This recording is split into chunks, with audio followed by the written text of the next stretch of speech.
আসসালামু আলাইকুম বন্ধুরা, দেখতে পাচ্ছেন কর কমিশনারের কার্যালয় ঢাকাতে কিন্তু নতুন একটা নিয়োগ বিজ্ঞপ্তি প্রকাশিত করেছে। সো এটা নিয়েই আজকে মূলত আলোচনা করব। সো পুরো ভিডিওটি সম্পূর্ণ আকারে দেখবেন, তাহলে কিন্তু সকল তথ্য কিন্তু জানতে পারবেন এবং সঠিকভাবে কিন্তু আবেদন করতে পারবেন।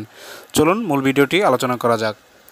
সো এখানে দেখতে পাচ্ছেন কর কমিশনার কার্যালয়, কর অঞ্চল 18, ঢাকা।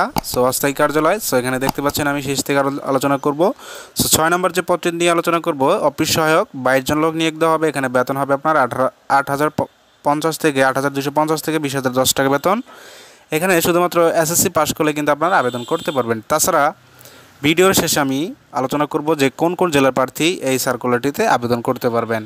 সে 5 নম্বর যে পদটি দেওয়া আছে, অফিস সহকারী কাম কম্পিউটার মুদ্রাক্ষরিক, যেখানে আপনারা এইচএসসি পাস করলে আবেদন করতে পারবেন এবং কম্পিউটারের ব্যবহার দক্ষতা থাকতে হবে এবং computer word processing, email, fax machine ইত্যাদি চালনায় দক্ষতা এবং অভিজ্ঞতা থাকতে হবে এবং কম্পিউটার মুদ্রাক্ষরে ইংরেজিতে সর্বনিম্ন গতি প্রতি মিনিটে 20 এবং বাংলায় 20 এবং ইংরেজিতে 20 শব্দের গতি থাকতে হবে।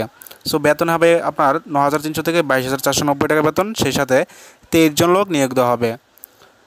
পরের পদটি 60 মুদ্রাক্ষরিক কাম কম্পিউটার অপারেটর, 21 জন লোক নিয়োগ দেওয়া হবে, যেখানে আপনার বেতন হবে 10,200 থেকে 24,680 টাকা বেতন, যেখানে স্নাতক সমমানের ডিগ্রি পাস করে আবেদন করতে পারবেন এবং কম্পিউটারে দক্ষতা থাকতে হবে আপনাকে এবং শার্টলিপিতে লিখনে ইংরেজিতে সর্বনিম্ন গতি থাকতে হবে 70 এবং বাংলায় 45 শব্দর গতি থাকতে হবে এবং computer word processing, email, fax machine ইত্যাদি চালানোর দক্ষতা অভিজ্ঞতা থাকতে হবে। 3 নম্বর যে পদটি দেওয়া আছে, উচ্চমান সহকারী হবে আপনার 18 জন, বেতন দেওয়া হবে 10,200 থেকে 24,680 টাকা বেতন। এখানেও স্নাতক সমমানের ডিগ্রি পাস করে আবেদন করতে পারবেন, তবে আপনাকে কম্পিউটার বেসিক ট্রেনিং কোর্সে উত্তীর্ণ হতে হবে। সেই সাথে কম্পিউটার ওয়ার্ড প্রসেসিং সহ ইমেল, ফ্যাক্স পরিচালনার দক্ষতা এবং অভিজ্ঞতা থাকতে হবে। 2 নম্বর যে পদটি দেওয়া আছে, প্রধান সহকারী হবে 18 জন, যেখানে বেতন দেওয়া হবে 11,000 থেকে 26,590 টাকা বেতন। এখানেও আপনার কোনো স্বীকৃত বিশ্ববিদ্যালয় হতে স্নাতক সমমানের ডিগ্রি পাস করে আবেদন করতে পারবেন এবং কম্পিউটারের বেসিক ট্রেনিং কোর্সে উত্তীর্ণ হতে হবে এবং কম্পিউটার ওয়ার্ড প্রসেসিং সহ ইমেল, ফ্যাক্স পরিচালনার দক্ষতা এবং অভিজ্ঞতা থাকতে হবে প্রার্থীর। এখানে প্রথম যে পদটি নিয়ে আলোচনা করব, কম্পিউটার অপারেটর হবে 1 জন, যেখানে 11,000 থেকে 26,590 টাকা বেতন হবে 13তম গ্রেডে। এখানে দেখতে পাচ্ছেন কোনো স্বীকৃত বিশ্ববিদ্যালয়তে বিজ্ঞান বিভাগে স্নাতক সমমানের ডিগ্রি পাস করে আবেদন করতে পারবেন, তবে কম্পিউটার মুদ্রা করে প্রতি মিনিটে বাংলায় 25 এবং ইংরেজিতে 30 শব্দের গতি থাকতে হবে আপনাকে।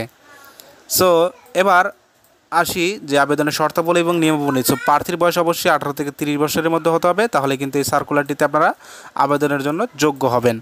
সো এখানে আবেদনের সংক্রান্ত নিয়মাবলী। সো পরীক্ষা অংশগ্রহণ আগ্রহী প্রার্থীগণ tax18.teletalk.com BD এই ওয়েবসাইটে গেলে আপনারা আবেদনটি করতে পারবেন অনলাইনের মাধ্যমে। আবেদনের জন্য অ্যাপ্লিকেশন ফর্ম ফ্রি হয়ে যাবে 9 মে 2024 সকাল 10টা থেকে এবং আবেদনের শেষ তারিখ 23 মে 2024 বিকেল 5টা পর্যন্ত। এই সময়ের মাধ্যমে আপনারা আবেদন করতে পারবেন।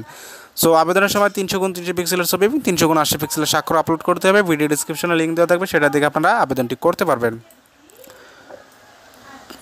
সো এখানে দেখতে পাচ্ছেন আবেদনের জন্য আপনাকে টাকা পে করতে হবে 1 থেকে 5 নং পদের জন্য 223 টাকা এবং সর্বশেষ পদের জন্য 112 টাকা কিন্তু টেলিটক প্রিপেড সিমের মাধ্যমে জমা দিতে হবে। সো এখানে দেখতে পাচ্ছেন SMS এর নিয়মাবলী, প্রথম SMS এবং দ্বিতীয় SMS দেওয়া আছে, এটা ফলো করে আপনারা SMSটি সম্পন্ন করতে পারবেন।